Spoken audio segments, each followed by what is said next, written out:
Kilahari Kallola Magno Namaho Bande Rupa Sanatana Raghuyuga Sri Jiva Gopalaka.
Hare Krishna, Krishna Krishna, Hare Hare, Hare Rama, Rama Rama, Hare Hare. Hare Krishna, all glories to Srila Prabhupada. All glories to the members of the Sankirtan movement and the participants in our regular weekly sadhana program of hearing the philosophy of Krishna consciousness from the Acharya, the bona fide Acharya, Srila Prabhupada. And it is important to note that this is the Kali Yuga. And the Kali Yuga, there are certain characteristics of the Kali Yuga that are all pervasive. And I'm going to go to the Bhagavatam, text number 10 in the first canto, chapter 1. The public men in this iron age of quarrel are almost always meager in the duration of life. So this is a fact that we don't live long. We think we do, but the meager life is, in the Kali Yuga, is 100 years it's supposed to be. But the fact of the matter is, a lot of people, depending on the country that you're in, may live to 50, 55, 60, 70 years, if you're lucky. Because there's all kinds of disease that is in the societies that we live, especially cancer here in North America. People suffer from cancer due to, here it says, oh, the member of learned society, they are not only, but also very lazy. So people are very lazy. They're misguided. Misguided, that means they think something, but it is not the truth. There are two things, truth and lies. That goes on everywhere. It was interesting to note that I received a nice video from, a copy of a video from Ram Raghava yesterday. It was Kash Patel in America being given the oath of allegiance to his role as the FBI director in that country. And it was interesting to note that the Attorney General there, she said, okay, take the oath of this office on the Gita. Very good. It was very positive that here this man was recognizes his role and swearing it before God on the Bhagavad Gita, not the Bible. Very interesting. And I put it up and I saw some people just criticized the statement. oh, this guy is evil, he's this or that, and not any kind of appreciation for the point. And the point was that this person was swearing on the Gita. So people are totally misguided. That's what's going on, especially in the mission of Srila Prabhupada. People are being misguided by our God brothers. That is a pathetic thing. And Dasa Avatar, it is something that is intolerable for many of us, because the truth is really what will set us free. And the misinformation campaign in that group is atrocious. And also, not only the cover-up, the thievery. People don't realize how much money. We were looking at this issue the other day, and someone put up information about a fellow in Kyrgyzstan. And this guy has reported his income to the government.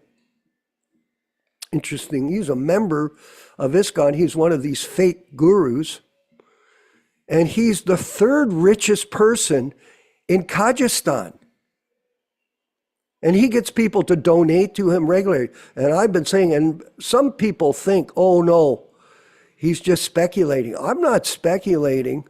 Intuitively, we know that these members of that group are very wealthy individuals, even though they wear the robes, the pink robes of sannyasi, which is not considered to be appropriate, to accumulate large sums of money in bank accounts for their own personal security.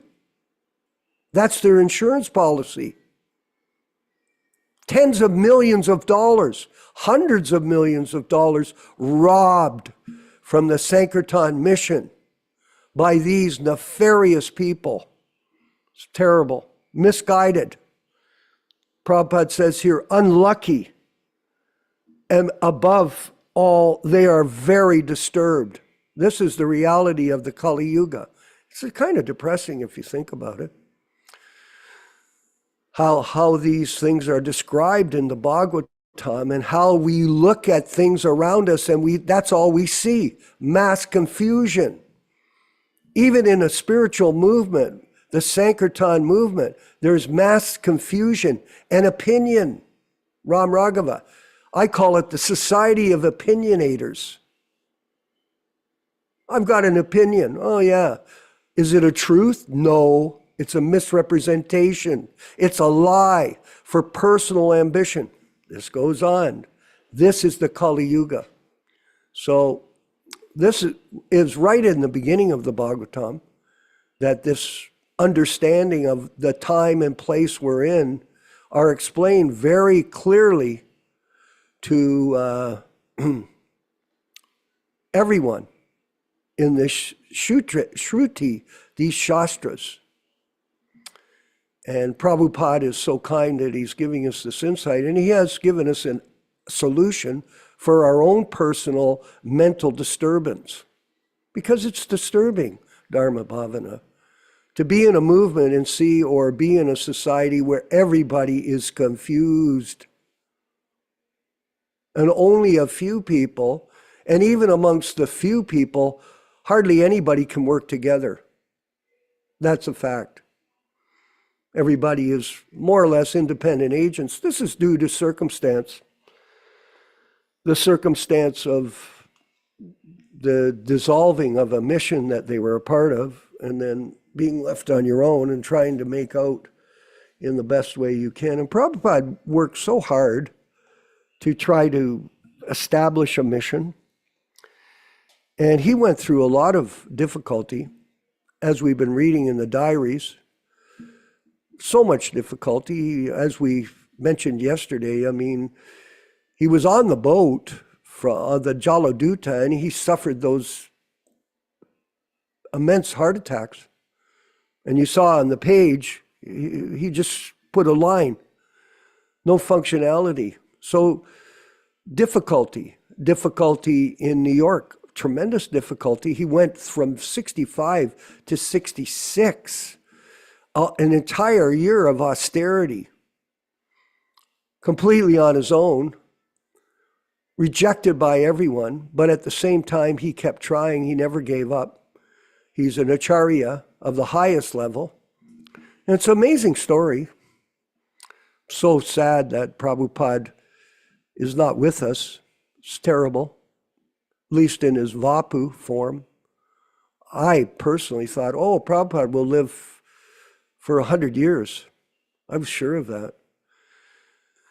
And then unfortunately, things happened in 1977, and then things changed dramatically. So, but Prabhupada still is with us in Vani. This is a more transcendental understanding of our philosophy, that Prabhupada lives in sound form, just like Krishna is alive in sound with us. When we chant the Hare Krishna mantra, Krishna is dancing with us. It's hard to see the dancing sometimes because we're so fallen. But at the same time, we have to have faith in the words of the spiritual master. We're going to go further.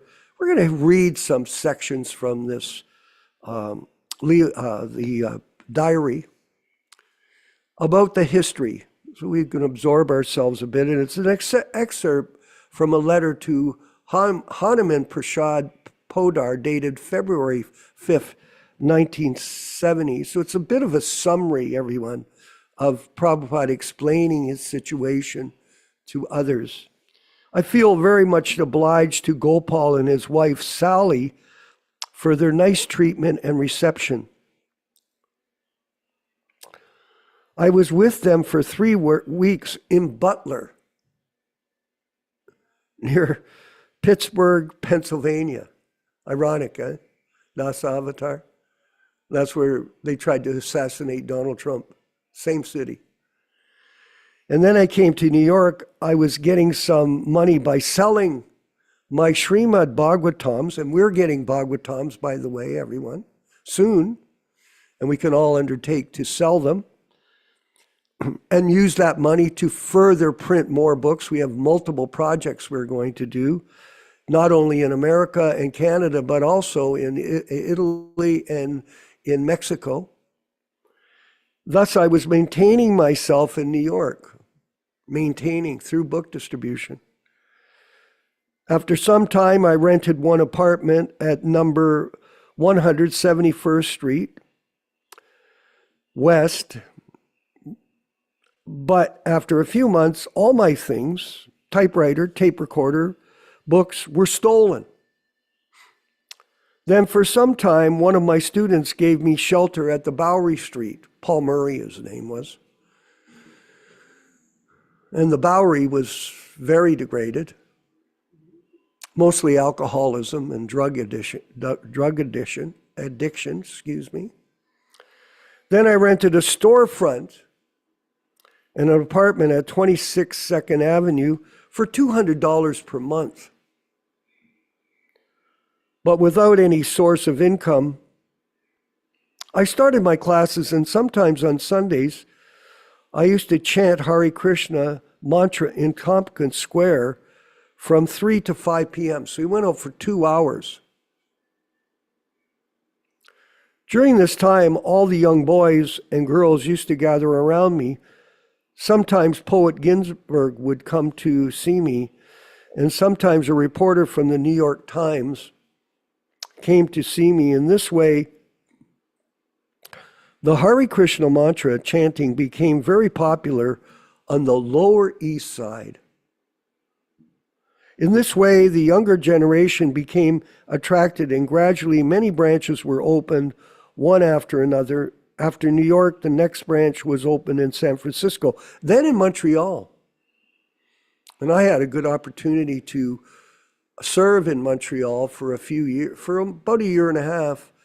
And I cooked in the same kitchen that Prabhupada cooked in at Park Avenue, the bowling alley. And Yashoda knows the bowling alley. And I used to be there, and I remember this, just so all of you know, there was we had men and women staying there, but we only had one washroom. That's all. There was one washroom to service, say, 30 people. And we used to have to stand in line, men and women, to use that washroom. And you had to go quick because it was a very small washroom. It had a shower and a toilet and a sink, a little sink. It was hardly anything.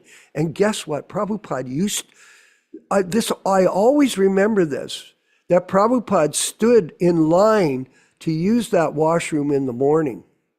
He didn't go ahead and say, oh, I should be in the head of the line because I'm the guru or acharya. In fact, it's interesting to note, Prabhus, that when you read these books, especially when you read the first canto, Prabhupada's referring to acharya, but he doesn't refer to himself. You have to figure it out. That's the challenge. And a lot of people haven't. They think they're the acharya. That's a mistake. That is a ridiculous, misguiding principle that has been introduced into this society for the personal ambition of a few confused souls. Come on, call us up. Eh? Call us up. Let's deal with it.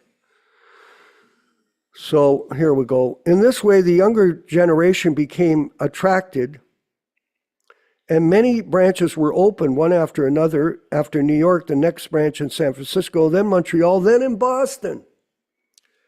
And in Los Angeles, we now have the following centers in the States: Canada, Europe, Japan, and Australia.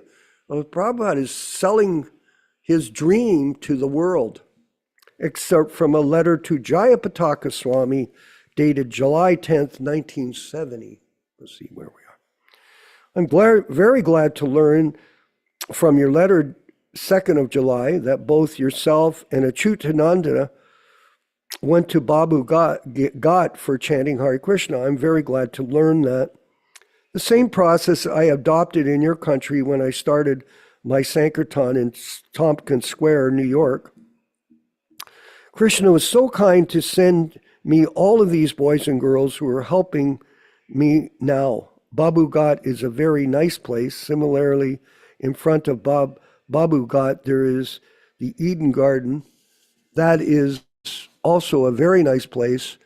After all, it is not the question of place, but is the person who chants which is important. A sincere soul like you so much devoted to spiritual mastering Krishna, is sure to be successful anywhere. So you adopt the same principle as we are doing here. Follow in the footsteps. Try your best. And here we'll read another section, an excerpt from a lecture by His Divine Grace in Gorakhpur on February 15th, 1971. I got second initiation, Ram Raghava, first initiation in July 1971 in Michigan, in Detroit. So this is just before that. So after publishing 3 parts of readings, then automatically Guru Maharaj gave me indication that now you can start for America. Some way or other in 1965, and this is again a summary, I went to America with great difficulty. But I took about 200 sets of books. We have 2,000, everyone. It's interesting, eh? 10 times more. The customs clearance was done. We're working on that. I told them that, I'm taking these books for distribution, not for sale. Anyway, they passed, and with these books, I reached America.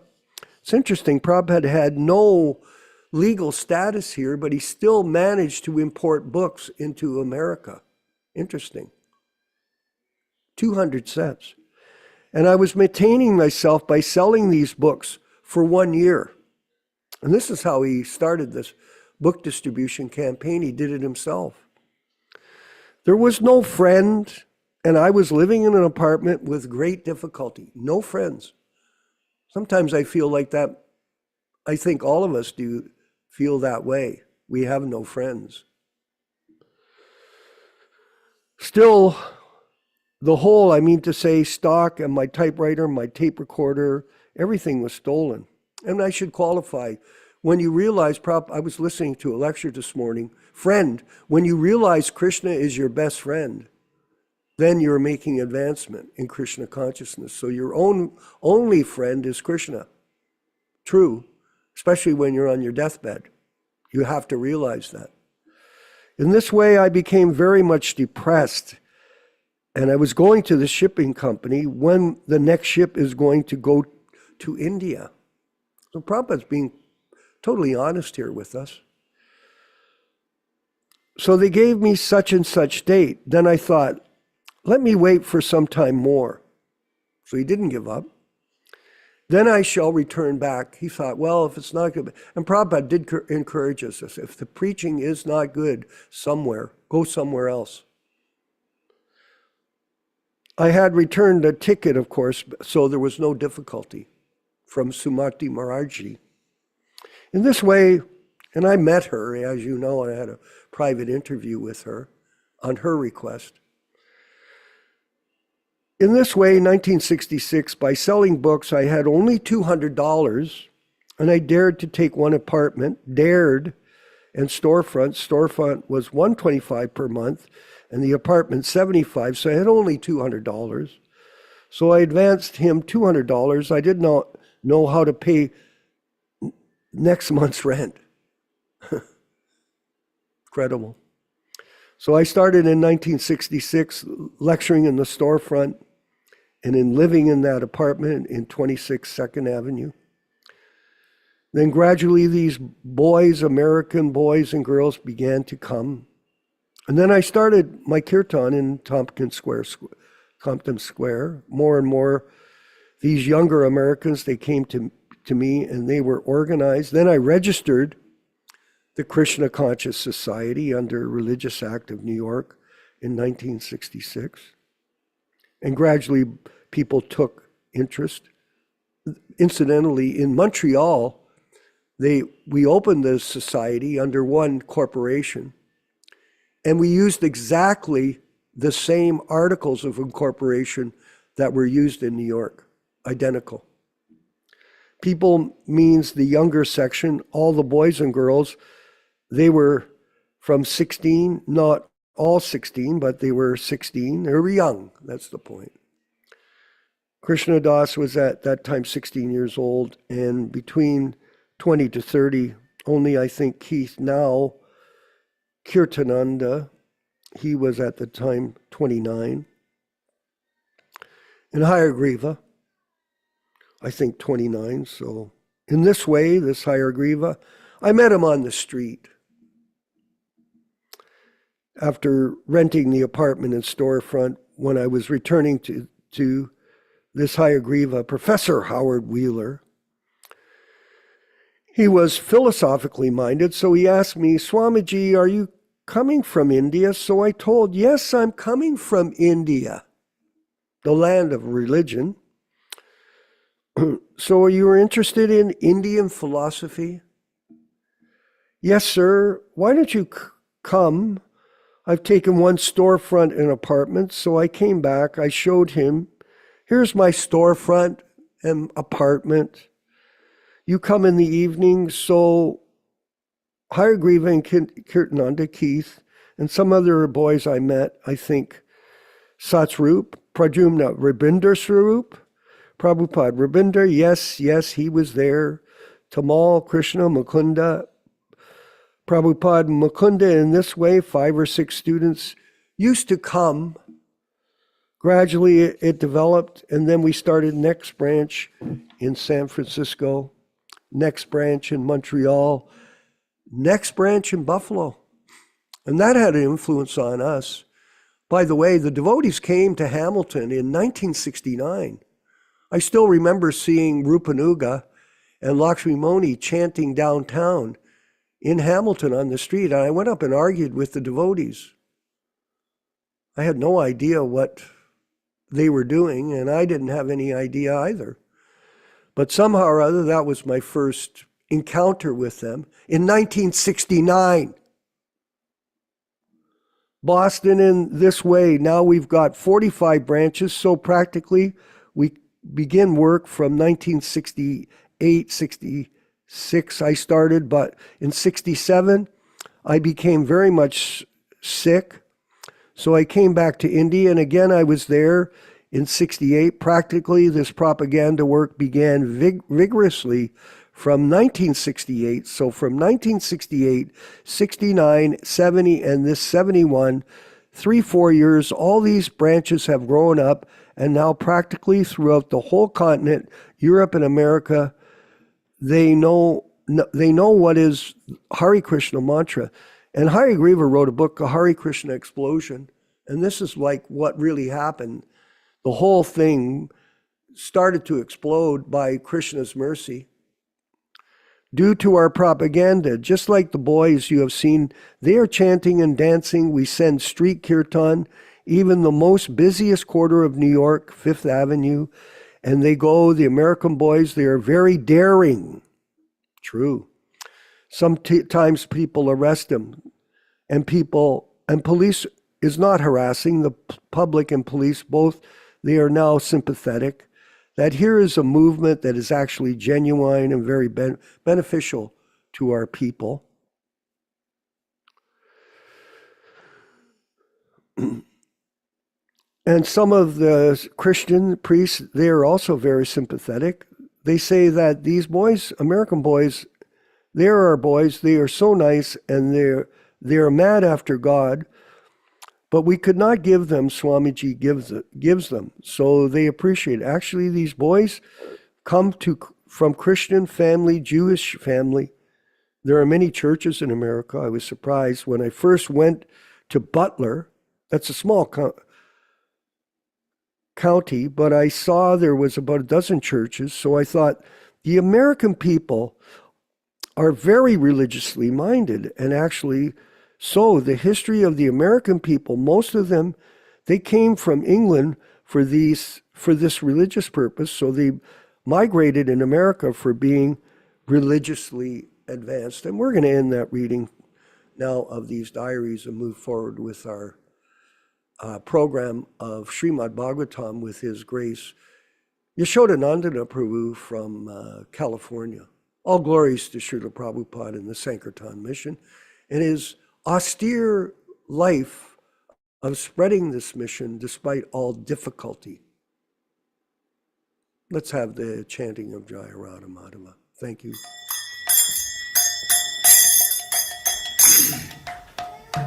Sai.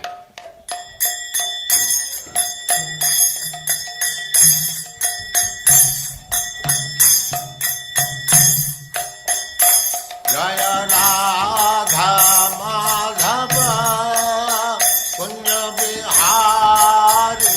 Jaya Radha Punya Bihari. Jaya Radha Madhava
सिद्धांत सरस्वती गोस्वामी प्रभुपाद की जय, अनंत कोटि वैष्णववृंद की जय, नामाचार्य श्री हरिदास ठाकुर की जय।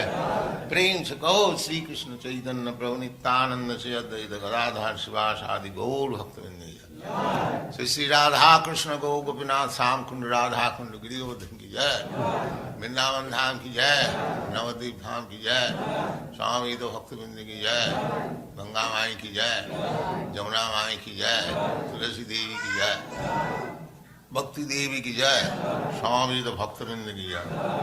All glories to the assembled Lord. All glories to the assembled Lord. Thank you very much.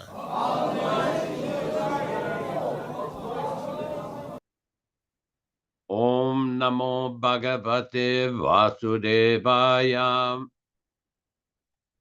Om Namo Bhagavate Vasudevaya. Om Namo Bhagavate Vasudevaya. O my Lord, Sri Krishna, the son of Vasudeva, the all-pervading personality of Godhead, I offer my respectful obeisances unto you from Srimad Bhagavatam 1:1:1. Narayanam namaskritya Narayanam namaskritya Naram chaiva narottamam Naram chaiva narottamam Devim Saraswatim Vyāsam Devim Saraswatim Vyāsam Tato Jayam Mudirayet Tato Jayam Mudirayet. One should utter the means of congress, Srimad Bhagavatam, after offering respectful obeisances, 1, to the personality of Godhead, Narayana, 2, to the Narayana Rishi, who is the supermost human being, 3, to the Mother Saraswati, the goddess of learning, then 4, to Srila Vyasadeva, the author, from Srimad Bhagavatam 1-4. Welcome, everyone, to this reading and discussion on Srimad Bhagavatam. As we do every week, we will be reciting a few Sanskrit verses which describes the meaning and the transcendental benefit of hearing this powerful transcendental literature. Due to the time constraint, we're just going to read through straight to the Sanskrit. Yadanudyasina yukta karmagrantini bandhanam chindanti kovidastasya ko na kuryat kataratim shushrushoho shraddadhanasya vasudeva kataruchihi syanmahat sevaya vipra punyatirta nishevanat shrinvatam svakatah krishna punyashravana kirtanah hridyantasto hyabadrani vidunoti suritsatam nashtaprayeshu abhadreshu nityam bhagavata sevaya bhagavati uttamashloke bhaktir bhavati naistiki tadarajastamo bhava kamalobhadayaschaye chetayeteraнаviddam stitam sattve prasidati evam prasannamanaso bhagavad bhakti yogata bhagavat tattva vijnanam mukta sangasya jayati vidyate hridaya grantis chidyante sarva samshaya kshiyante chasya karmani drishta evatmanishvari. We will proceed with our reading. It should be noted that this reading is being conducted on the basis of the original 1962 Bhagavatam.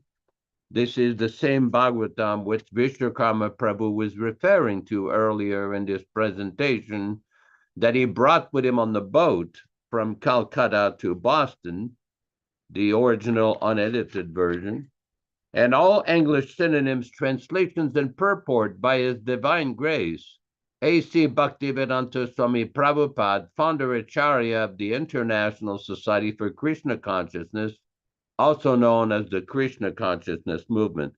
Today we will be reading from Canto 1, Chapter 6, text number 22.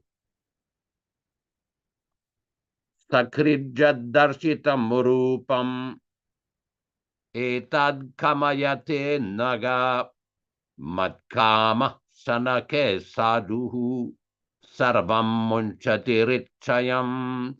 Sakrid once, jad that, darshitam shown, rupam form, etad this is, kamaya for the matter of hankerings, te your, anaga O the virtuous, mat mine, kamaha desire, sanakai by increasing, sadhu devotee, saravan all, munchati gives away, richayan material desires. Translation by Srila Prabhupada. O the virtuous, as you have once only seen my person, it is just for your increasing the hankerings for me. Because the more your hankerings for me, the more you be freed from all material desires. Purport. A living being cannot be vacuumed from desires. He is not a dead stone. He must be working with thinking, feeling, and willing. But when he thinks, feels, and wills materially, he becomes entangled one after another. And conversely, when he thinks, feels, and wills for the service of the Lord, he becomes gradually freed from all entanglement. The more a person is engaged in the transcendental loving service of the Lord, the more he acquires a hankering after it. That is the transcendental nature of godly service. Material service as satiation, whereas spiritual service of the Lord has no satiation, neither any finishing goal. You may go on increasing your hankerings after the loving transcendental service of the Lord, and yet you will not find any satiation nor the end of it. By intense service of the Lord, one can experience the presence of the Lord transcendentally in the direction of such service. Therefore, seeing the Lord means being engaged in his service, because his service and his person are all identical. The sincere devotee may go on with sincere purpose of service of the Lord, and the Lord will give proper direction as to how and where it has to be done.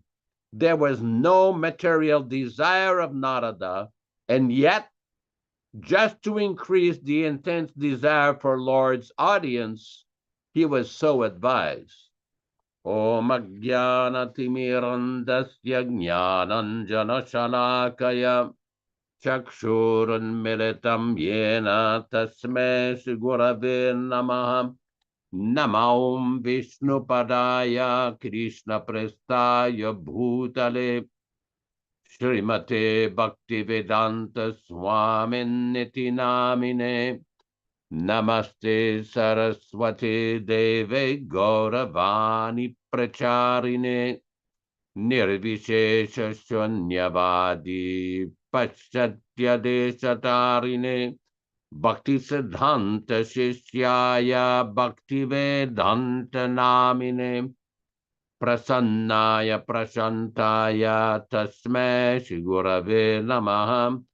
Bhagavad Vandana Kadyam Guru Vandana Purvakam Kshiram Sharkara Yuktam Kadate Hi Visheshataha Adadana Strinam Danteridam Yachi Punaha Punaha Srimadrupa Padam Bhoja Dhulishyam Janma Janmani Amsho Bhagavato Smyaham Sadadasu Asmi Sarabata Tat Kripa Pikshako Nityam Tat Presta Sat Karomishvam Sri Krishna Chaitanya Prabhu Nityananda Sri Advaita Gadadara Srivasadi Gaura Bhakta Vrinda Hare Krishna Krishna Krishna Hare Hare Hare Rama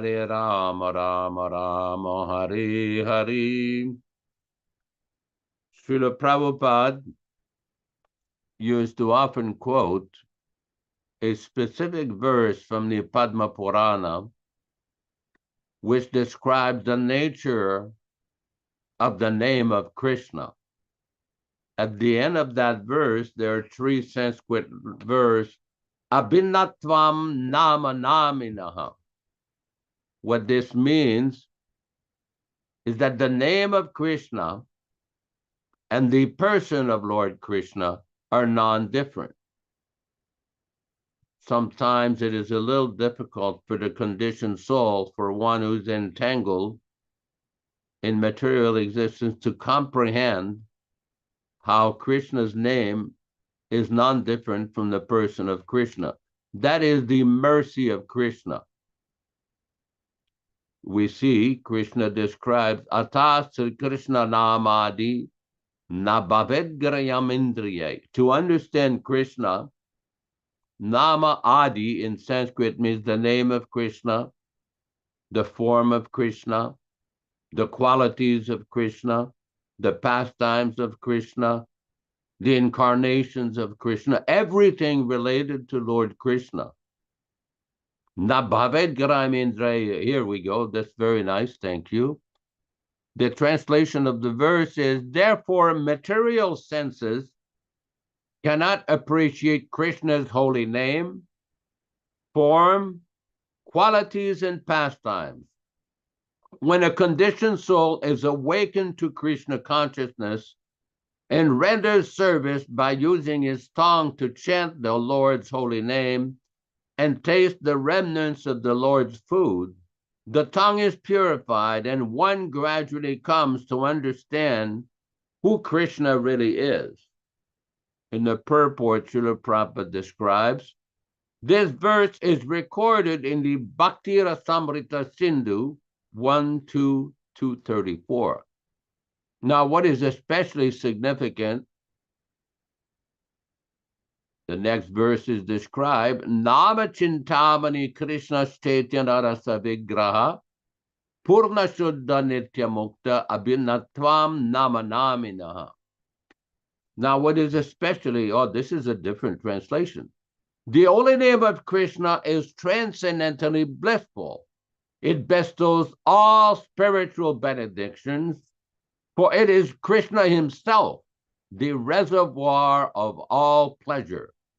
Krishna's name is complete, and it is the form of all transcendental mellows.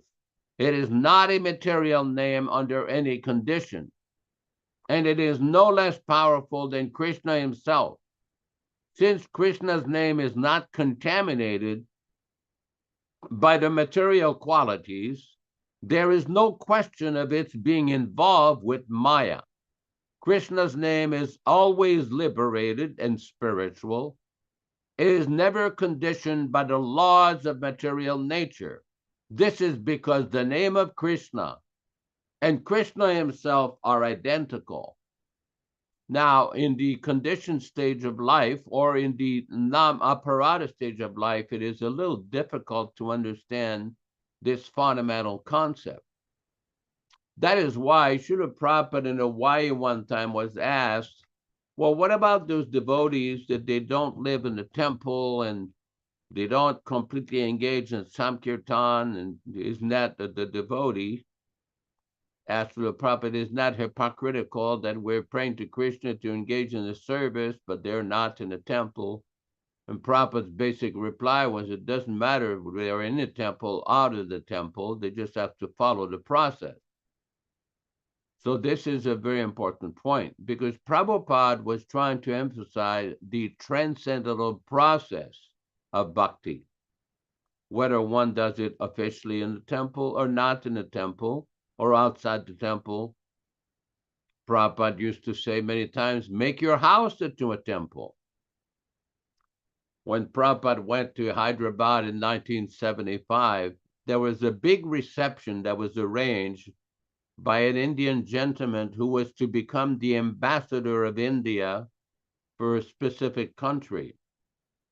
And this person had a very, very beautiful house, beautiful grounds, and he had prepared a very nice program for Srila Prabhupada.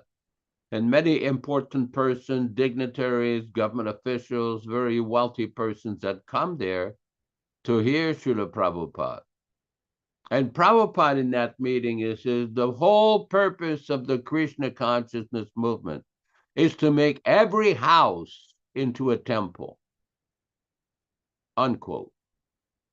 So this point is, this is very important, because people are sometimes neophytes or persons with a poor fund of knowledge are under the misconception that you can only practice Krishna consciousness in the official big temple.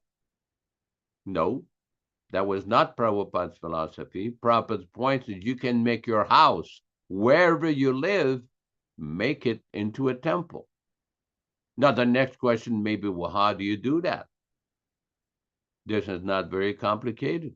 Prabhupada has described.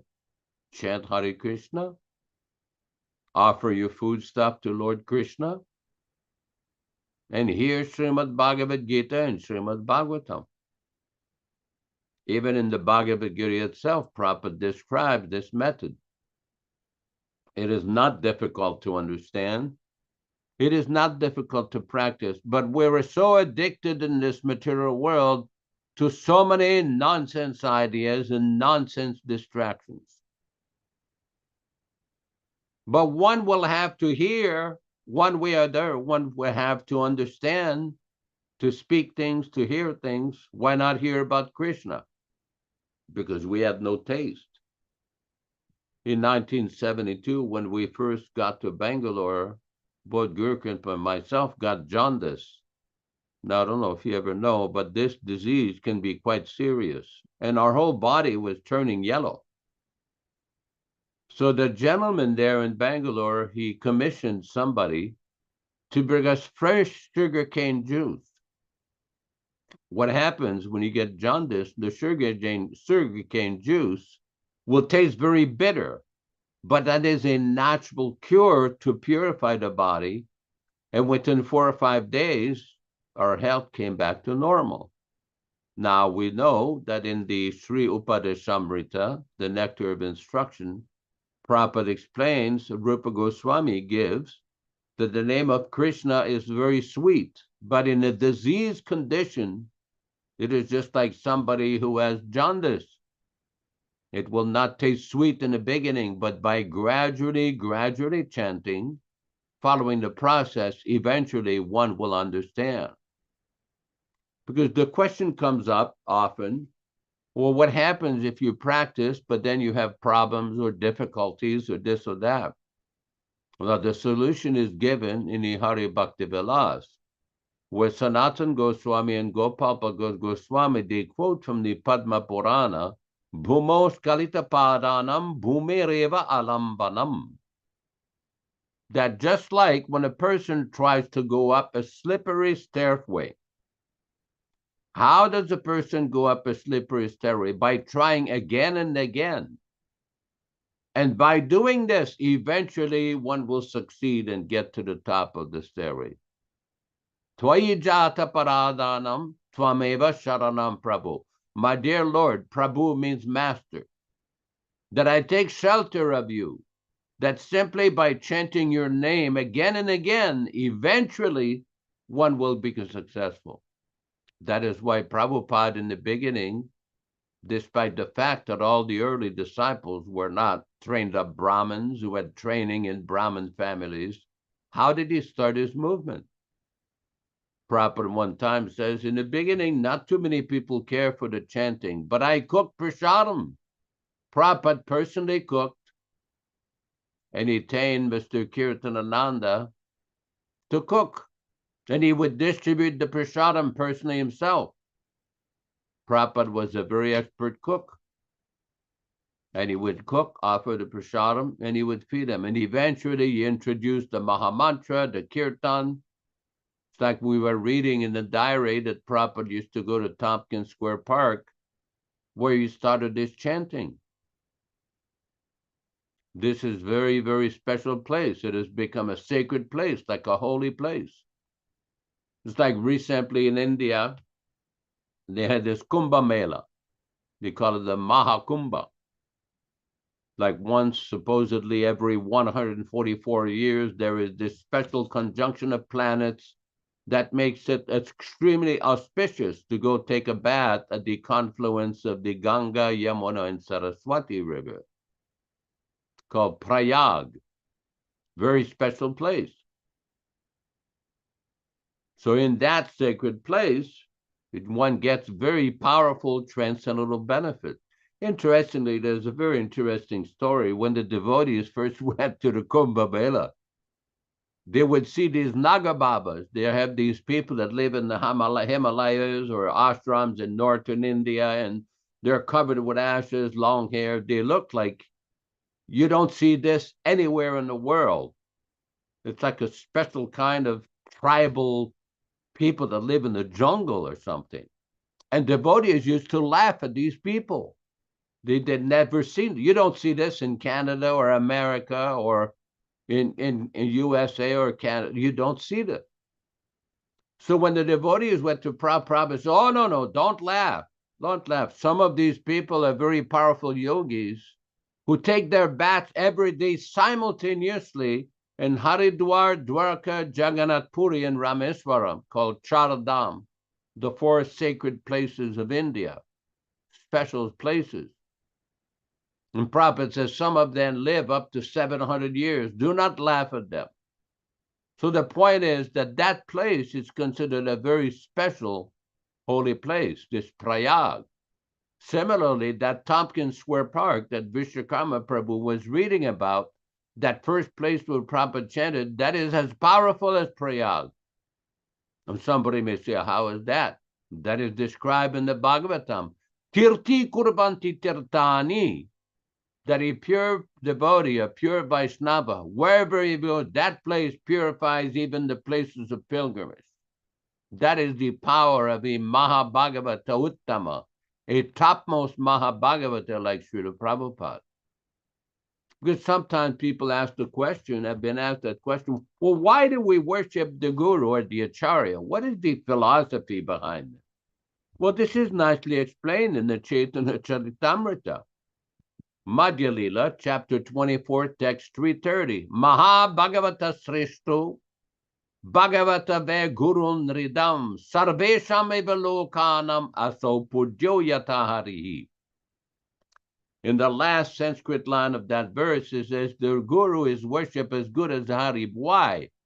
Because he's the topmost Mahabhagavata. Now, there's various interpretations and speculations and opinions by different persons who claim to have really understood the teachings of Srila Prabhupada, claiming everyone can become a guru. Yes, that is true. Prabhupada speaks like that. But why do we worship the Guru as good as Krishna? Because he's the topmost devotee. And Prabhupada explains in a purport in one line, only such a person is qualified to occupy the post. Here's the verse. That said, the entire verse is Maha Bhagavata Srishto Brahmano Ve Gurun Rinam Sarve Sameve Lokanam Aso Pujyo Yata Harihi Mahakula Prasutopi Sarva Yagneshu Dikshitaha Sahasra Shaka Dhyayicha Naguruhu Syada Vaishnavaha. The Guru must be situated on the topmost platform of devotional service. There are three classes of devotees, and the Guru must be accepted from the topmost class. The first class devotee is the spiritual master for all kinds of people. It says Guru Nrinam. The word Nrinam means of all human beings. The Guru is not limited to a particular group. It is stated in the Upadeshamrita of Rupa Goswami that a Guru is a Goswami, a controller of the senses and the mind. Such a person can accept disciples from all over the world. Prithivim Sashisyat. This is the test of the Guru. In India, there are many so-called gurus, and they are limited to a certain district or a province. They do not even travel about India. Yet, they declare themselves to be Jagat Guru, gurus of the whole world. Such cheating gurus should not be accepted. Anyone can see how the bona fide spiritual master accepts disciples from all over the world. The Guru is a qualified Brahmana. Therefore, he knows Brahman and Parabrahman. He thus devotes his life for the service of Parabrahman. The bona fide spiritual master who accepts disciples from all over the world is also worshipped all over the world because of his qualities. Lokanam aso pujyo yataharihi. The people of the world worship him just as they worship the Supreme Personality of Godhead. All these honors are offered to him because he strictly follows the Brahminical principles and teaches these principles to his disciples. Such a person is called an acharya because he knows the principles of devotional service.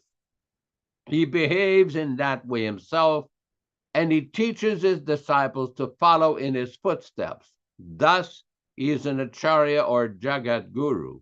Even though a person is born in a Brahminical family and is very expert in performing sacrifices, he cannot be accepted as a guru if he is not a strict Vaishnava. A guru is a Brahmana by qualification, and he can turn others into Brahmanas according to the Shastric principles and Brahminical qualifications. Brahmanism is not a question of heredity.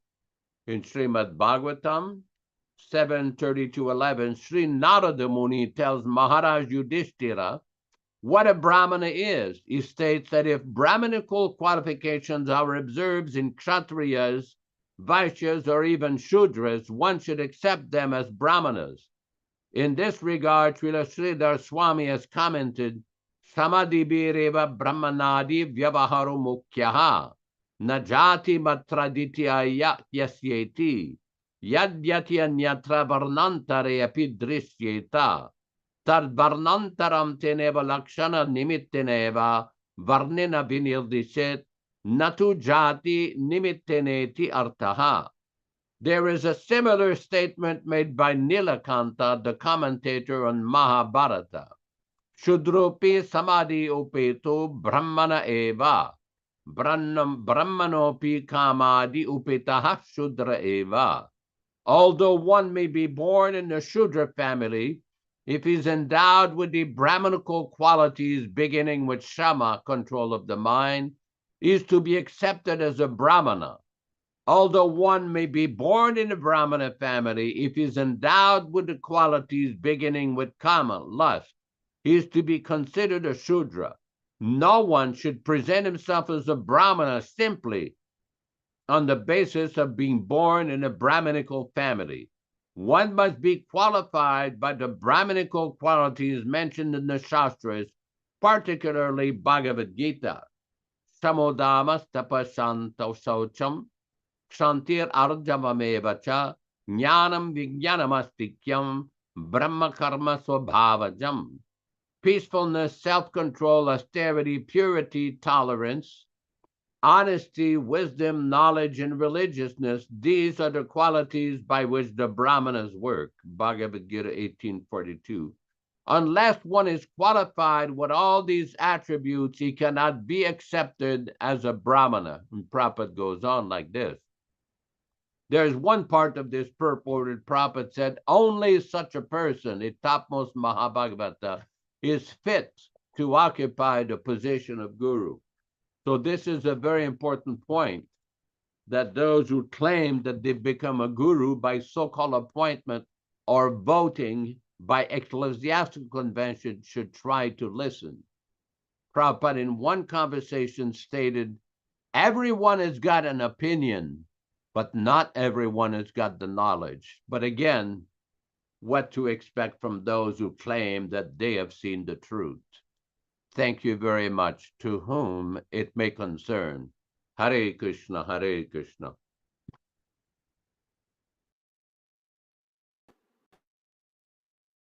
I'm having trouble getting on.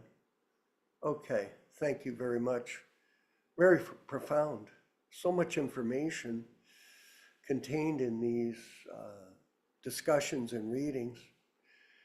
And I thought it was very significant, the purport today, how Prabhupada mentions, by intense service of the Lord, one can experience the presence of the Lord transcendentally in the direction of such service. So this is the nature of transcendental life. Of course, if people don't serve, practically, if they don't serve, then how can they make advancement? Because service is the symptom of love. In other words, you can say you love somebody, but if you don't serve them, then it's a sentiment. And everybody, they always talk, they say things, but they don't do. Actions speak louder than words. So I'll repeat that. I'm sorry, I didn't have the microphone on. I was so absorbed in the reading, I forgot. By intense service of the Lord, one can experience the presence of the Lord transcendentally in the direction of such service. So it's non-different or non-dual, or the service of the Lord and the Lord are the same. And you could see in Prabhupada's life how he was always absorbed in this service. And it came to mind this morning while reading this, even back in the early days, how Prabhupada, the context of how he wrote these books prior to his coming to America. In other words, he was already absorbed in this transcendental state of devotional service, and his plans and ambitions were there, but hadn't yet manifested. But he proved his state when he wrote these literatures, the first Delhi Bhagavatams. Put it in context. Before Prabhupada came, he was thinking this. He was doing this. He was struggling to become this. And in this way, he showed that he was a bona fide spiritual master in the chain of disciplic succession from Bhaktisiddhanta Saraswati Thakur. So this bona fide status, he already achieved it before coming to America. He was already in this Krishna conscious state. And the name of Krishna and the person are non-different. So this non-dual, duality and non-dual state is the basis of our philosophy. In other words, when you chant the name of Krishna, Krishna is present in the sound. Whereas the name water, you take the name water, you can chant water, water, water all day, and it'll never satisfy your thirst because it's dual. The name and form are not the same, but non-dual, this transcendent, the service of the Lord and the Lord himself are non-different. The name of the Lord and the form of the Lord are non-different. The instructions of the spiritual master, they're non-dual than the spiritual master himself. So this Vani incarnation, we're stressing it so much. Why? Because of the transcendental nature of this philosophy, that the instructions of the spiritual master and the spiritual master are non-different, yet they've been changed. This is unfortunate. Of course, this goes on in everything, especially in the Kali Yuga nowadays. In the governments, there's so much corruption. There is. Because they're hypocrites. It's a hypocritical world. How is it that somebody can have a job in a government, has no money or a little bit of money from a salary, and then all of a sudden he has $100 million? Well, it's obvious he's a hypocrite. I know in some countries they're trying to uproot it and reveal it and persecute, put the people in jail. Now, can we do that in our society? Well, most people, if you even bring up the truth, they criticize you. Oh, you shouldn't do that. That's an offense. You're an offender. No, we're not. We're truth finders, not fact finders. We're fact finders. We're truth finders. We're not fault finders. And these books that we're reading, they give us information on the truth, and we have to refer to them as the basis of our understanding. We're not opinionators. I always say that. Everybody's got an opinion. Yes, that's true. And they're entitled to their opinion. But is it a fact? No. Is it supported by Shastra? No. Is it mental speculation based on personal ambition? Yes. So this is the Kali Yuga. It's a hypocritical state. And it was interesting to note, Yashodanandana Prabhu, how you quoted Prabhupada, make your home a temple. Make your home a spiritual abode. Because in this weak world of material life, our residence, how it operates, is a reflection of our consciousness. Recently, one of my colleagues is experiencing severe physical difficulty. Yes, severe. And I asked my son, is there any japa going on? Are there any, even though I had encouraged the person, put up a picture of Lord Chaitanya in your room. Because if you don't put the picture up, what have you got on the wall? Nothing. Is it going to help you remember the higher purpose of life? No, it's not. Have your room vibrating the Harinam mantra. Have your room vibrating the lectures of Srila Prabhupada. This sound vibration is so critical to elevation of consciousness. I know every day, I'm going to be truthful about this. I get up, a lot of times, I'm slightly depressed. Why? Because I'm in this situation. It's cold, it's difficult, the bills are coming, the problems are there. The mind is racing. And then when I put on the Prabhupada lecture and I start to hear it, I start to calm down. Oh, Prabhupada's penetrating into my consciousness, this knowledge of what is the circumstance that I'm in. And it's like a medicine. You take the medicine of the transcendental sounds and you start to feel cured of this material problem that we're in. We're in this material body. I read it yesterday. Blood, pus, stool, urine, unthinkable odors. Is that fun?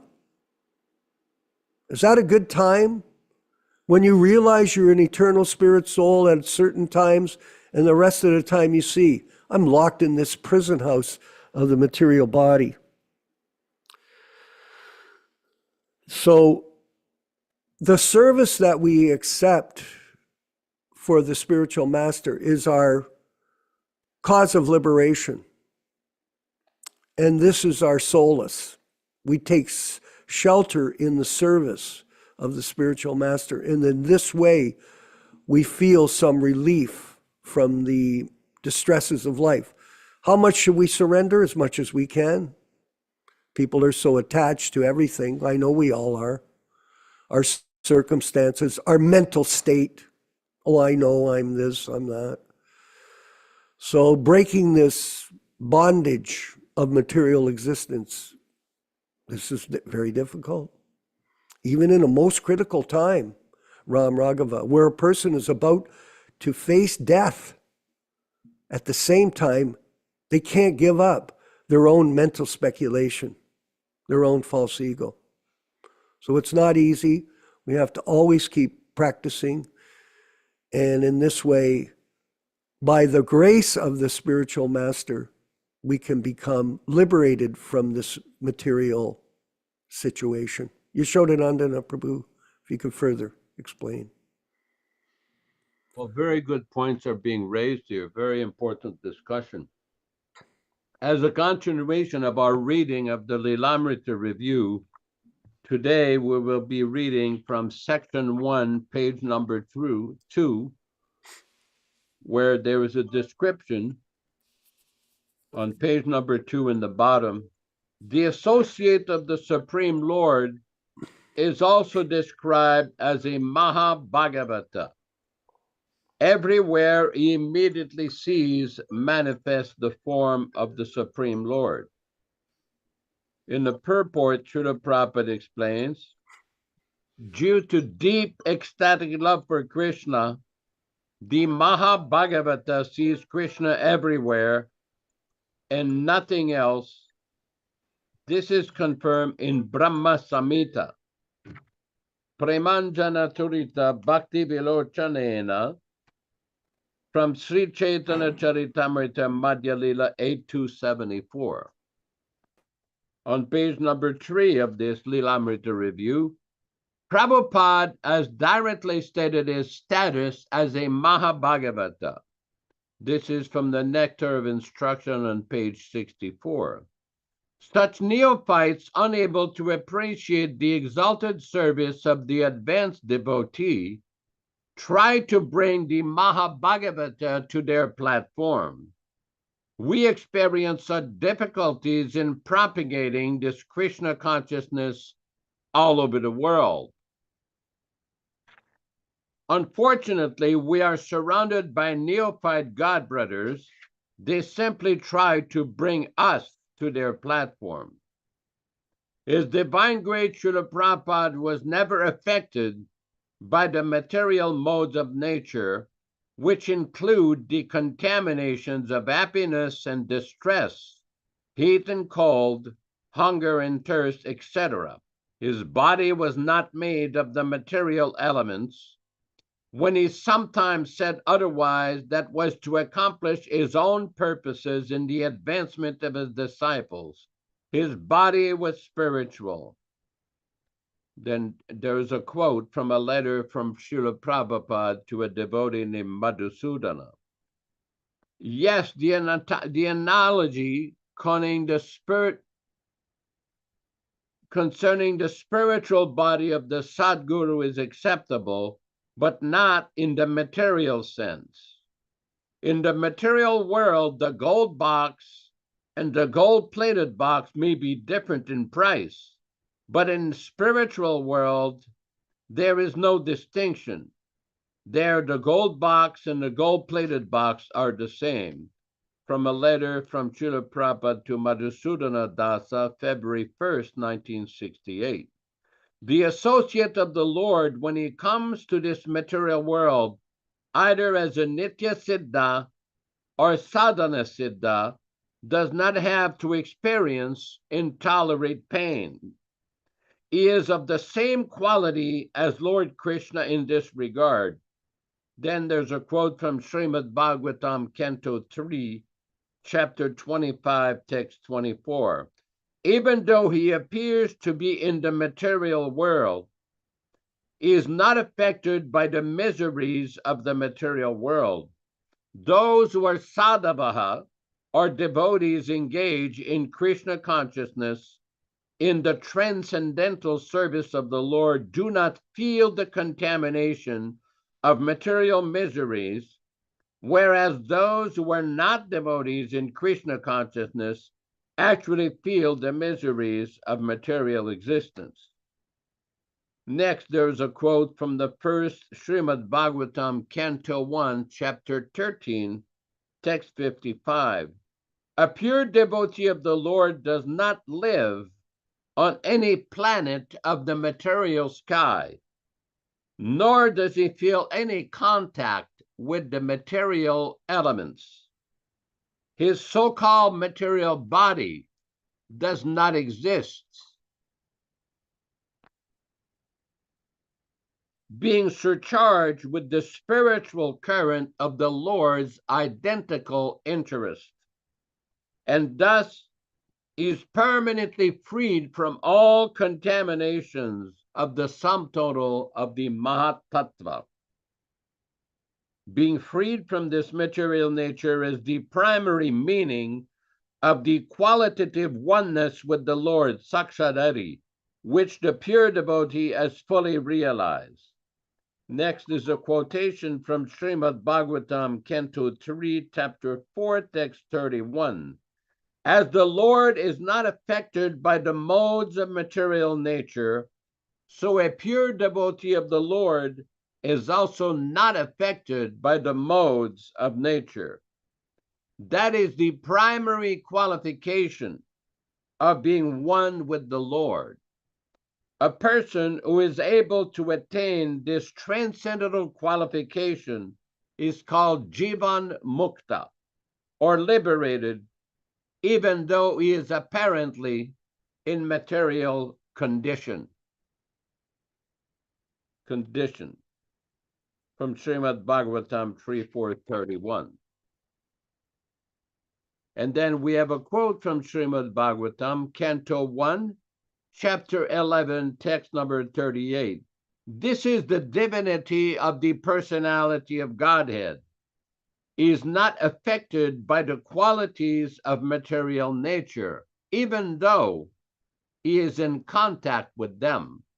Similarly, the devotees of the Lord do not become influenced by the material qualities. Ram Raghava, I'm going to have to send you the actual Lilamrita Review, parts 1, 2, and 3. So next time we do this, you'll be able to be a little easier to follow.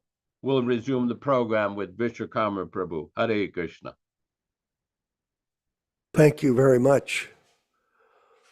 Lots of insight here.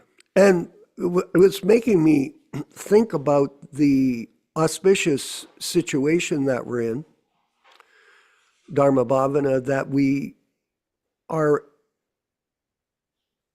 in the, let's say, first wave of association with Srila Prabhupada. We're still alive despite the fact of our ages, and that Prabhupada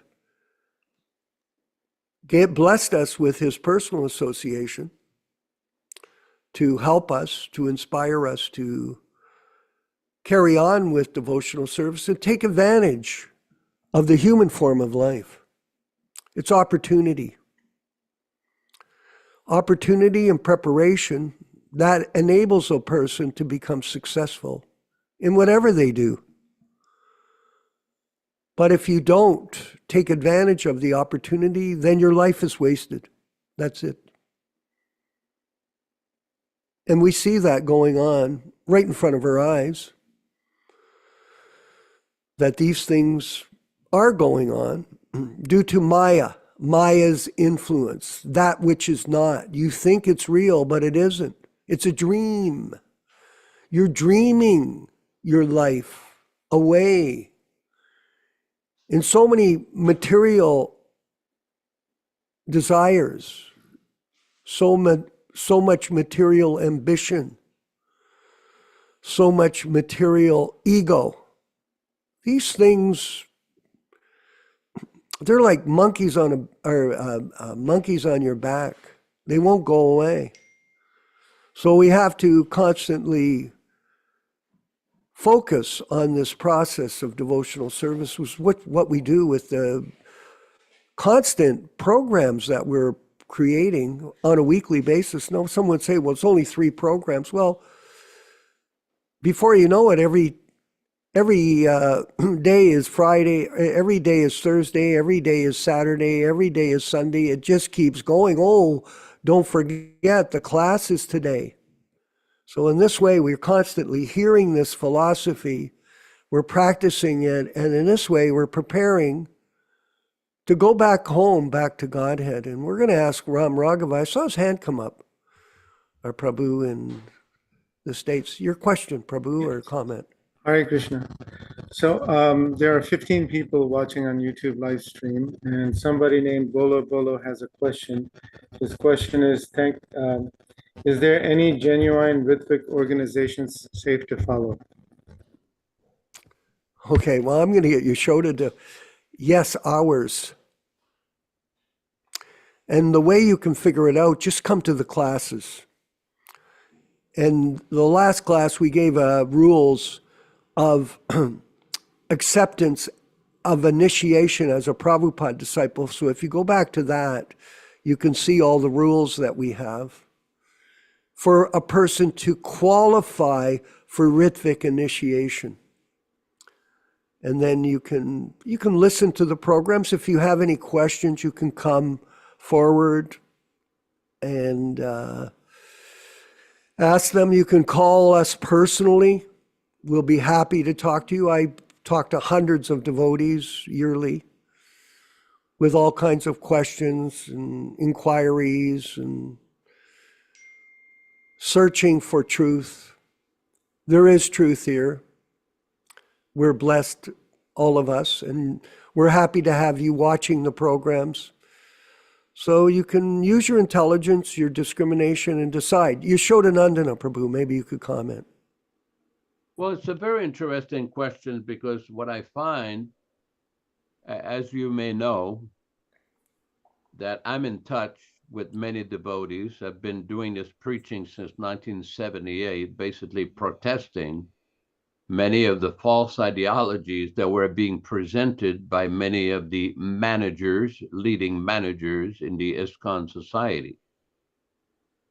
And over the years, many devotees have come to realize that the falsehood or the fabrication that Prabhupada had allegedly appointed 11 successors who had been so-called appointed as Diksha Gurus, that this was a falsehood.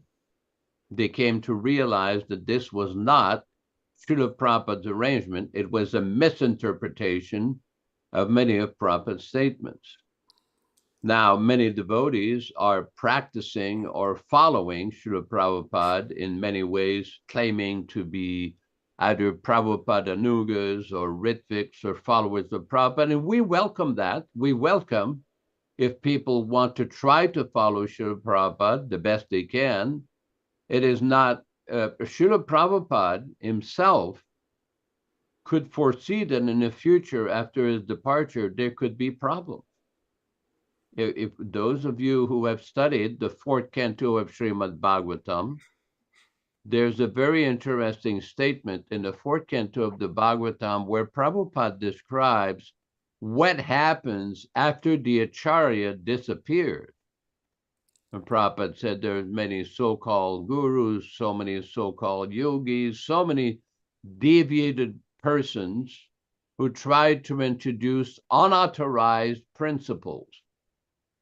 Unfortunately, this has happened in the Krishna consciousness movement in various ways, and many devotees, either through careful study of Prabhupada's books or discussion amongst devotees, have come to realize that there have been problems in the original society which Prabhupada started. So many people have chosen to dissociate themselves and no longer hear from so-called authorities or self-appointed authorities who claimed that they were Prabhupada's successors. Now, to be nominated to manage different zones of the society or different temples of the society is an entirely different thing than to be the spiritual successor to Srila Prabhupada. Now, as far as which Ritvik group or which Prabhupada Anuga group, devotees have to use their intelligence. We say that we are the original, bona fide, original Ritvik group who follow Prabhupada. Why? You have to come to the classes. You have to hear. It is not simply, oh, I like this person or I like that person. It's not, this is not a personality competition. We're not interested in a personality contest. What we are interested in is to present the original, non-adulterated teachings of Srila Prabhupada. And in that context, the initiations that we have given in the past and that we may be willing to give are based upon Srila Prabhupada's original instruction. Now, we keep using this word, original instruction, non-adulterated, non-interpolated, because we see that the teachings of Srila Prabhupada have been misinterpreted in many ways by the very same people that were supposed to protect the legacy of Srila Prabhupada. They have failed. So people can very carefully understand. Like recently, there was one devotee who asked me, oh, why don't you come over here and debate such and such issue? Well, they can come here on this program, whoever wants to discuss or debate or whatever, come here and hear what we have to say. And then we'll see if there is any issue of debating. In South India, when you try to debate with somebody, they don't start debating. The first thing they do, we had this experience one time with one of the very big scholars of the Madhva Sampradaya, one of the leading sannyasi of one of the Mathanudipi. And he said, the first thing that happens is to determine what do you accept as authority, which scriptural texts and commentaries do you accept as authority before you start any kind of discussion. Now, in our movement, the problem we have, the basic fundamental problem, before you could even debate, you got a group of people who have changed Prabhupada's books, who have altered Prabhupada's books, who claim with this ridiculous translation of Bhagavad Gita, chapter 4, text 34, they have seen the truth, whereas Srila Prabhupada's original translation was he has seen the truth. How can you have a debate when you got two sets of books? That doesn't work. So in other words, people have to establish one standard text, set of scriptural text, then we can debate. Otherwise, it is a futility. It is simply nonsense. So anyway, these are a few thoughts, and I'm sure Vishwakarma Prabhu may have some other points along this line. Hare Krishna. Well, that's a very simple, logical explanation of truth, because everyone has an opinion, and people are entitled to that opinion. And we politely say to everyone, come and see, and if you don't like it, go with other groups. In fact, we have an experience of one person who came to our group and rendered some service. He did some nice service in the help of our production. And then I got an interesting message from a friend of mine, a fellow in Japan, who called me. He attends, he's probably on the program on the YouTube view, and I'm very happy to announce that we have 42 people, centers of influence on this program. He's from Japan, and he gave me the information that this person that used to be with us has now gone to another group in Singapore under another person. And that person's criticizing us, their so-called guru. And other people, of course, are attacking us, telling us or telling others that we're false, we're not good. There was a situation in New Jersey where there was some people that got initiated in our group. And some were afraid to get initiated because they were told, that's not a good group. Okay, fair enough, go to that group. Everybody has to make a choice what they want to do. We're trying our best. And like Yashoda said, if you find that there's some questions, call us on the phone or on the social media. Get in touch with us and we'll discuss. We're open for dialogue. We're not trying to take people and dismiss them because they don't agree with us. That's the business of the ISKCON group. And some people have criticized this. You're just like ISKCON. I remember that about 8 months ago or a year ago. Someone, he'd been in ISKCON for 18 years being abused, and then he accused us of abusing him. That's not true. That's your mind. Dharma Bhavana, if you want a further comment, from Dallas, Texas. I was going to talk about a few things, but Hare Krishna. Yeah. Am I unmuted now? Okay. Well, your picture's off. There we go. There you are. Yeah, Hare Krishna now. Okay. I was just remembering, somebody may say a lot of devotees are coming out now, but how come it's taken 40 plus years to speak up and become dissenters and complain?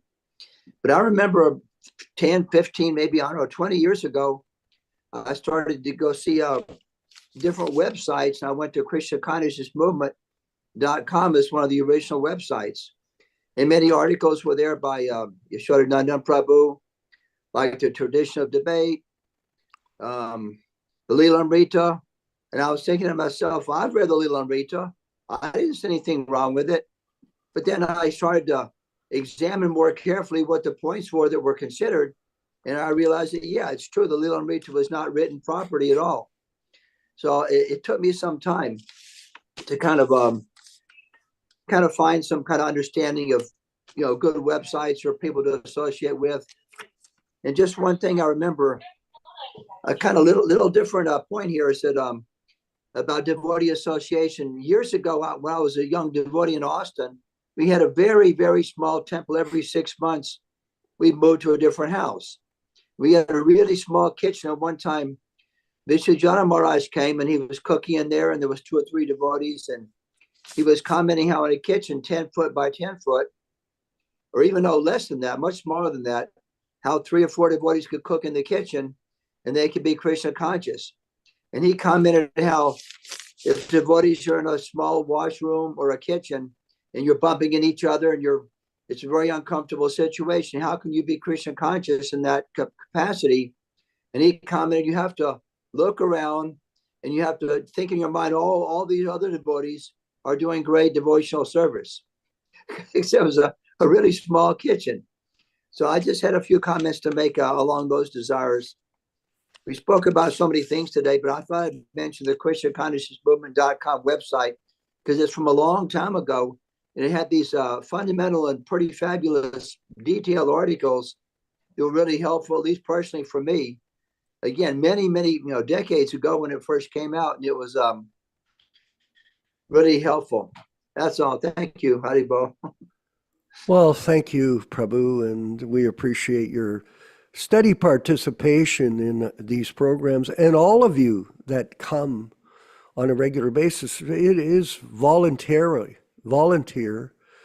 You're volunteering your time for your own benefit. And service, there's lots of service. We have a whole agenda that we're developing to protect Prabhupada's legacy. And if you're interested in participating, step up. Don't step down.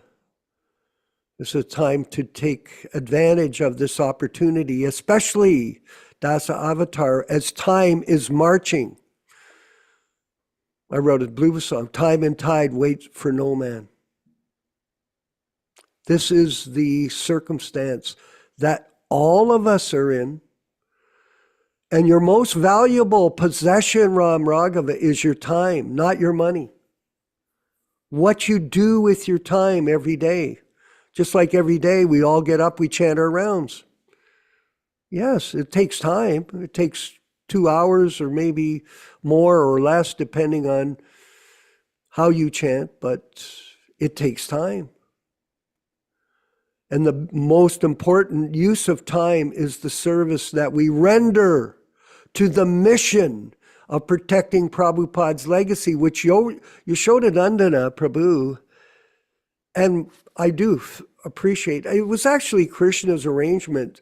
Somehow or other, I got to associate with you some 8 or 9 years ago when we started to work together. And it's evolved to this time. We're not very far. It's not easy. But at the same time, we're giving time. And in this way, we're getting some success with all of you. And you, by the way, I wanted to mention to everyone here, we consider you centers of influence, that all 42 of you today on this program, 42. And during the week, I send out the programs to all kinds of groups. In my Facebook, I have group pages. And today already, people are saying, well, we're a Prabhupada group, we're an ISKCON group, we're a Lord Chaitanya group. They rejected my invitation to attend the class. Your post has not been approved. Very interesting. Nowadays, I understand that, because before I sent it to some people and they would reject the post. I thought, okay, I'm not sending them to anymore. Now I send it to them anyway. I don't care. Just show me you're not interested in hearing Srimad Bhagavatam. Show us so we know who are our supporters and who aren't. That's okay. Because in this world, there are some devotees we want to associate, and the other ones, you can go and associate with these people in Singapore or anywhere else you want. That's your choice. And good luck to you. All glories to the Sankirtan movement. Thank you very much. Ram Raghava, any last comment for us?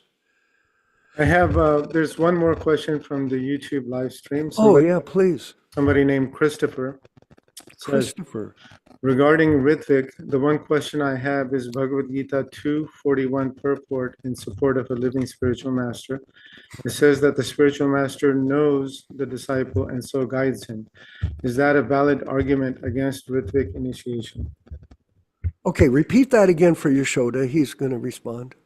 Read that again, Sweet. It's The purport in Bhagavad Gita 241 says that the spiritual master knows the disciple and so guides him. Is that a valid argument against Ritvik initiation? Yashoda, Nandana Prabhu. Well, I have the text in front of me here. There's a lot of different places where the inference is made in Prabhupada teachings about living disciple, living guru. But what is living?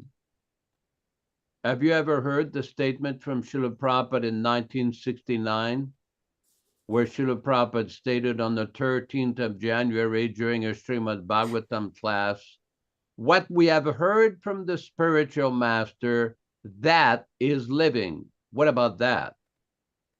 What about the Srimad Bhagavatam in the first canto? One says one should not associate with a saintly person by seeing, but by hearing.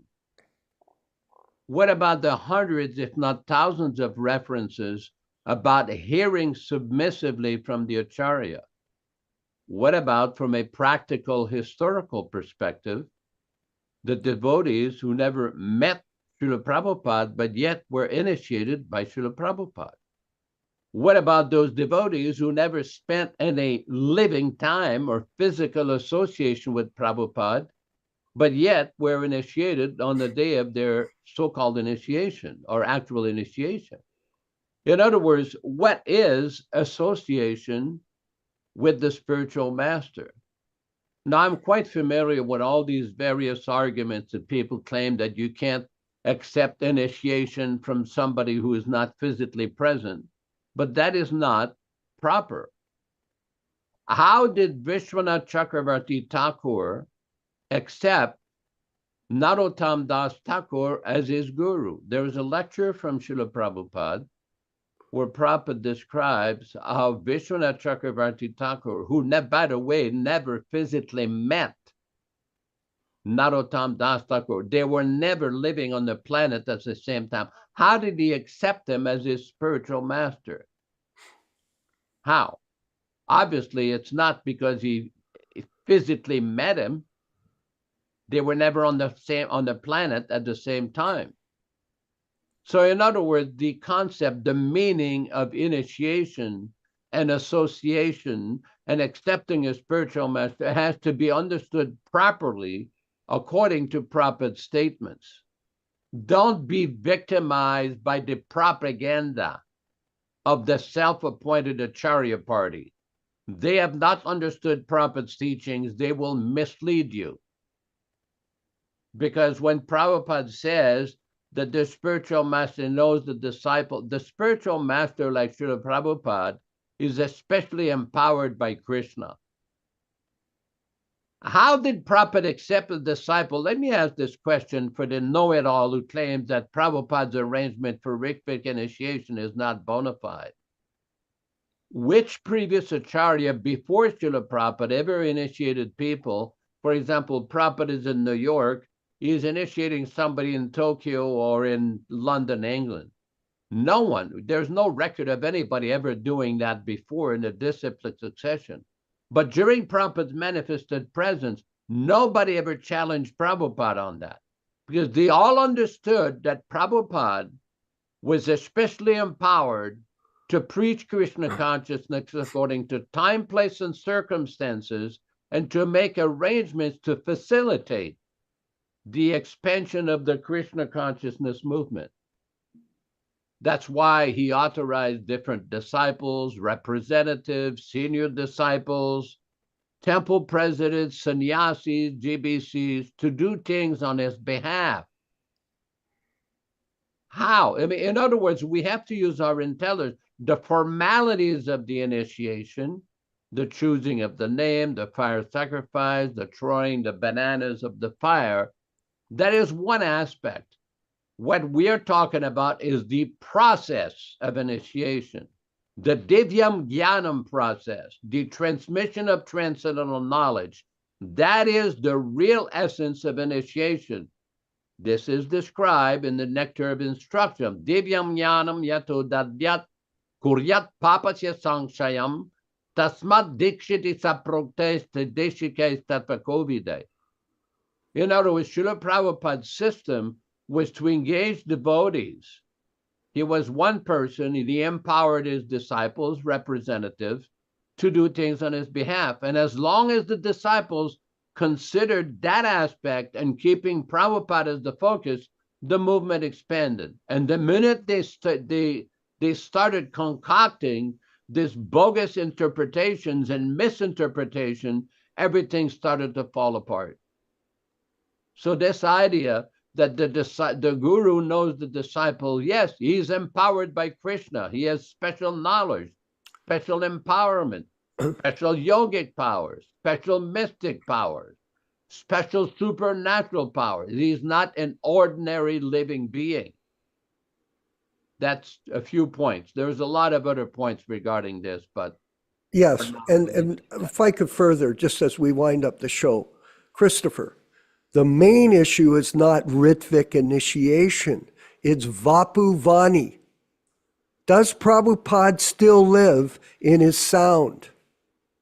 Yes, he does. And today's program has demonstrated that again according to Shastra. Prabhupada is living in sound. That is a sound incarnation. And the initiation process is the surrender by a person to be Prabhupada's servant, not the servant of some Vapu hypocrite who's got a bank balance of millions of dollars and wears sannyasi clothes. Let's see the reality, my friend. It's not about Ritvik initiation. It's about, and we're stressing this to everybody, it is about Prabhupada living still in sound. And we have thousands of quotes from Shastra to support it. Do you accept it? Or are you worried about your initiation? Initiation means surrender to the spiritual master. And what is the bona fide spiritual master? Not some bogus person that pretends to be a bona fide spiritual master, actually hundreds of them that we know of, and they're not surrendered to their spiritual master, Srila Prabhupada, and his living incarnation in sound. That's their business. That's not ours. And that's the guru business. So thank you, everyone. Very interesting discussions, Yashodanandana Prabhu and all of us Prabhus on these matters. It seems that we filter back into that. We're not naming anybody. We're not interested in names anymore. You have to ascertain what you see is the truth and what is the hypocritical falsities of the modern world, which is all pervasive Dharma Bhavana, all pervasive. Whether it's politics or religion, hypocrisy is all pervasive in this Kali Yuga. And it's up to each individual to determine what they want to do and how they're going to do it. All glories to the Sankirtan movement of Sri Chaitanya Mahaprabhu. We'll see you next week. On Thursday for now, we may switch it back to Wednesday. I'm not sure. We're going to have to talk to our colleagues and see what's more convenient. And because we had some, thank you, Michael. You're having fun?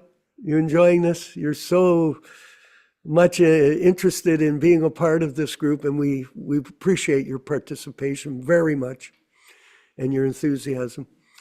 At any rate, we'll carry on. We're going to have the chanting of Hare Krishna, led by Srila Prabhupada and I'm going to say it again, I can't help it, 2 minutes and 54 seconds of this chanting. It's only a short couple of moments in time, but it's well worth hearing this mantra from Srila Prabhupada, and then we'll have our closing sequence.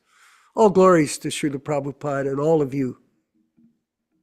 Hare Krishna, Hare Krishna, Krishna Krishna, Hare Hare, Hare Rama, Hare Rama, Rama Rama, Hare Hare.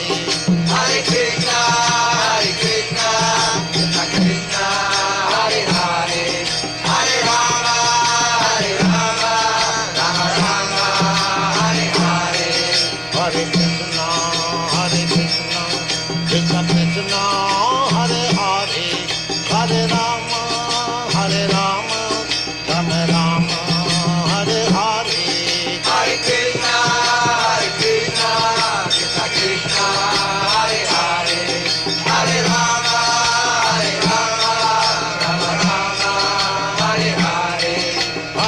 Krishna, Hare Krishna, Krishna Krishna, Hare Hare, Hare Rama, Hare Rama, Rama Rama, Hare Hare.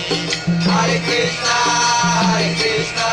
Krishna Krishna, Hare Hare, Hare Rama, Rama Rama, Hare Hare. Hare Krishna, Krishna Krishna, Hare Hare, Hare Rama, Rama Rama, Hare Hare. Hare Krishna, Krishna Krishna, Hare Hare, Hare Rama, Rama Rama, Hare Hare. Hare Krishna, Krishna Krishna, Hare Hare, Hare Rama, Rama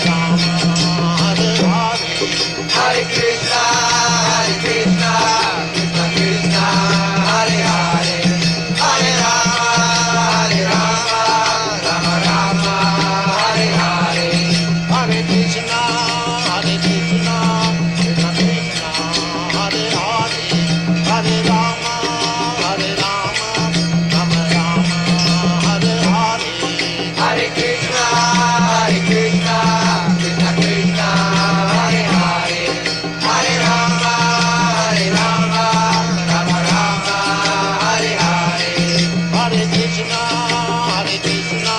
Krishna Krishna, Hare Hare, Hare Rama,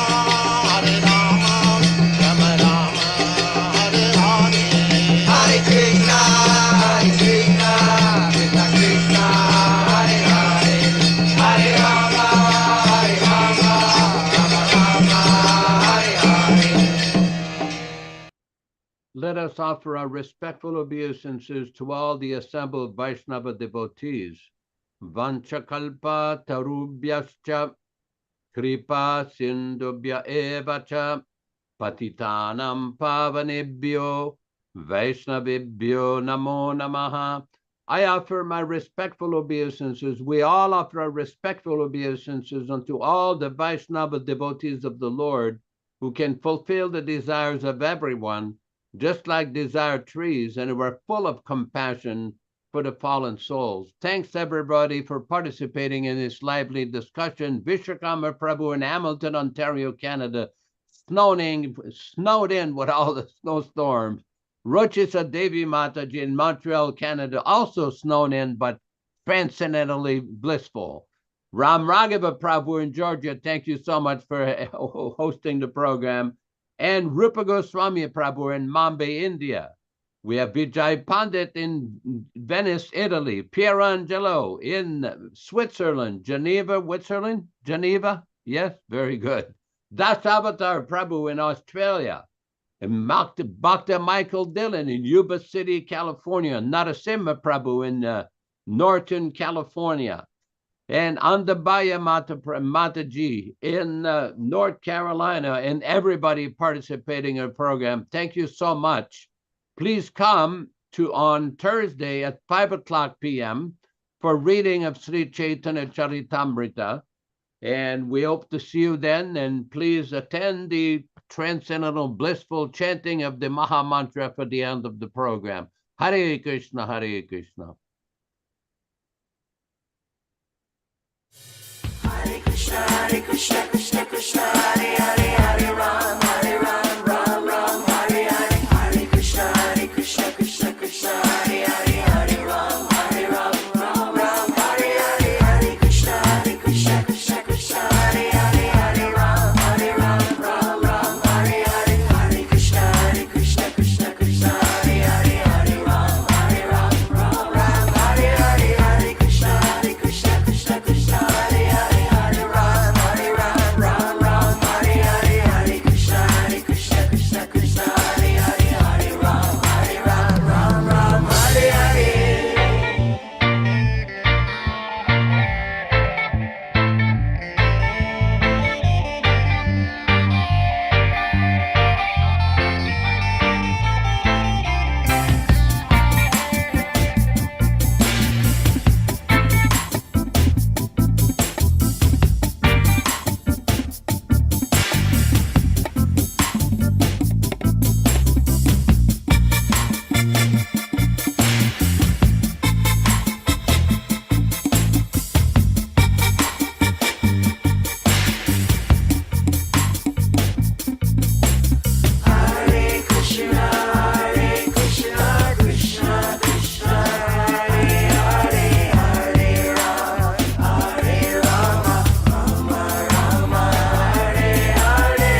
Hare Krishna, Krishna Krishna, Hare Hare, Hare Rama, Rama Rama, Hare Hare.